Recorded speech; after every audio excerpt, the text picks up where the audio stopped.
So the last two examples I want to look at is two contemporary bands. One of them is Chicano Batman. I think they were supposed to play at the Van Buren, I think this coming month. And the Lakesiders. Chicano Batman is an interesting band because they're contemporary. They're playing music right now.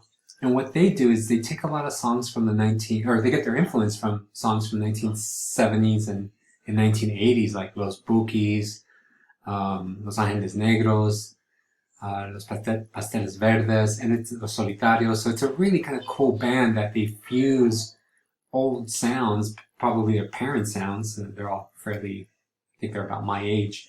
And they revamp it and create something new. They do a lot of cumbias too. So if you ever get a chance to check out Chicano Batman, please, try to see them live. It's a really fun concert. The second one is the Lakesiders, and again, I'll post samples for all these. But the Lakesiders, what they do is they take that old Chicano sound, the oldie sound, kind of soulful sound from like East LA, and they're producing music right now. So again, I'll show you a sample, but they have this kind of Pachuco vibe to them that makes them very unique, and in this kind of musical scene right now. Other elements of Chicano art is poster art. Quickly, just to kind of show you a sample here.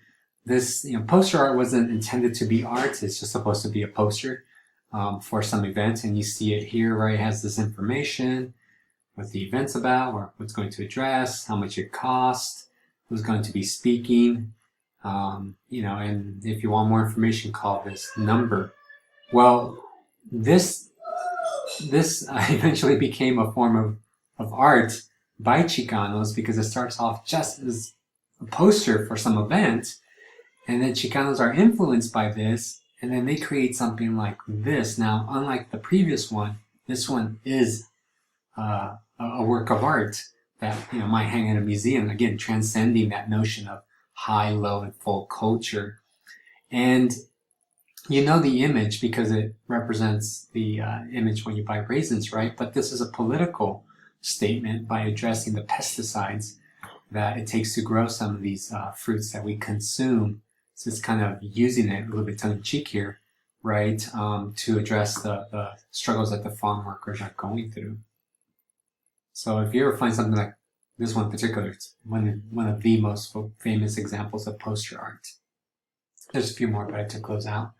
The next example is cars, lowriding culture. So when we look at cars, cars are cars, right? They're just affordable cars, at least back in the day, and they're supposed to get you from point A to point B. Here you have I think it's a 1958 Chevy Impala. Nothing special about it, right? It's just a car. It probably looks like the way it came out of the showroom. But what Chicanos do is that they make it into a work of art. And you see that, right? With the hood so decorated, obviously a custom paint job that it has. And here you see a great example of, again, bypassing the idea of high, low, and full culture with these people, these lowrider artists taking something that's consumable, reappropriating it into really a museum, particularly a rolling museum, a museum that is not behind closed doors at some building, but rather a museum that's accessible to everybody as it drives down the street. So lowrider culture definitely has its ties to Chicano history. It actually dates back to when Mexican Americans were in the military in the 1940s, when they went in large numbers into the military during World War II. I think I noted that there's about 500,000 Mexican Americans in World War II. Well, many of them get all this kind of mechanical knowledge in the military, and when they get out, they use that knowledge in different ways. And one example is through car culture. So it's a very community-based art form, right? Everybody kind of does something different. Somebody works on paint, somebody works on engines, somebody works on upholstery, and they trade work. And it's not, they're not in it to make money, because a lot of times they never recoup that money when they sell it. But They're really there for their own entertainment, right? Something that they enjoy doing. And definitely this is a great example of how consumer culture is utilized in a way for them to express their artistic abilities. So it should have just been a car like this, but instead they make it into a beautiful work of art.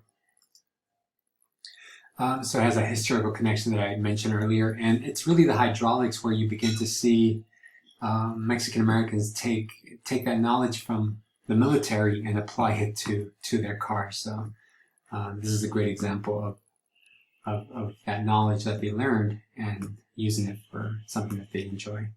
And this is definitely a male-dominated culture, a male-dominated subculture. You do see women clubs here and there. They've been growing over the last 20, 30 years, but for the most part, it still tends to be male-dominated. Just some more examples of some cars, and as you can kind of see here, some of these cars are never even driven. You know, this is chrome-plated, which means, you know, they're not stepping on those brakes, right? They just take them from show to show to win awards and to compete. Another form of art is Chicano literature. Now, the first kind of prominent Chicano book is one by Villarreal. It came out in 1959. It's called Pocho. Now, prior to the 1950s, at least I can't think of any examples of Chicano literature. So you could take Chicano literature here with Professor Puntuelo, and I think she starts off with the 1960s. And that's partly because Chicanos were not producing their own literature pre-1950s, prior to 59, to this book. And Villarreal actually had a hard time convincing publishers to publish this book because they felt that there was no market for it. Who was going to buy a book about Mexican Americans, they said. Well, now it's become a classic. And the book kind of focuses on being Mexican American, the concept of identity crisis, if you will, where he doesn't know where he fits. His parents still want him to maintain his Mexican culture. His American friends want him to assimilate. And he's kind of in this kind of tightrope when it comes to his identity. So it's a great book. If you like reading literature, it's one of the classics that you have to read. And the name says it all, right? Pocho, which is a word that we use to, at least in Mexico, to define Mexican Americans. Other kind of great books, John Ritchie, he's writing in the 1960s. He's writing about sexuality. He's actually a gay writer. He's, I guess, half Mexican. His mom is Mexican. His father's Anglo-American. But he's one of these first Chicano writers that talks about homosexuality, not so much in the Mexican American community, but just this idea of some of the main characters in his books talking openly about homosexuality. So, City of Night, Sexual Alva are kind of like the most important books. Another important book that comes out of 60, probably the most important, is Rodolfo Anaya's Bless Me Ultima. I'll try to post again another link to the trailer because I actually made it into a movie. The book is always better, but Bless Me Ultima takes this concept called what is it called? Oh, magical realism, and this is an element that is used in Latin American writing in books such as Cien Años de Soledad. And Rodolfo Anaya, unlike Villarreal, which is a very kind of straightforward story about this kid coming of age, Bless Me Ultima is kind of like the same idea. It is a coming of age story, but it has all these layers in it. And one of them is this concept called magical realism. And what this idea kind of proposes is that you don't know what's real and what isn't. It's not, there's no magic. Things just happen, and you just have to kind of accept that these things happen. So to us, we might interpret it as magical. Somebody changing into a bird. We would ask how did that happen? Well, it doesn't really matter. That's not the point of the story. The point is that it happened, and you move on with the narrative. So again, Cien Años de Soledad. But there's a movie called The Life of Pi, I think. It's The Life of Pi. If you've ever seen that movie has a lot of magical realism. I think it's this kid, Indian kid, who's in a boat with all these wild animals, yet nobody kills each other on the boat, right? So for many of us, when we watch something like that, we say, well, did that really happen? if you start questioning it, then you lose the whole point of that story. All right. So Rodolfo Anaya, and again, I'll show you the clip to give you a little background as to what Blessed Mi Última is. One of the classic books. But in the 1980s, you have women writers such as Sandra Cisneros, House on Mango Street, talking about her, a young girl growing up in Chicago. And it's all short stories. It's a great book if you enjoy reading. It's a quick read. But in the 1980s is when Chicana women, I guess, come to the forefront. They're the ones who begin to dominate the literature scene in Chicano studies.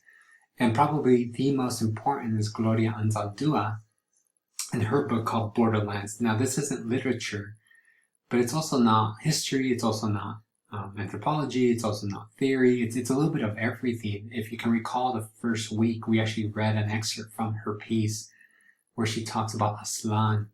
And this is one of these classic books that you have to read within the field of Chicano studies.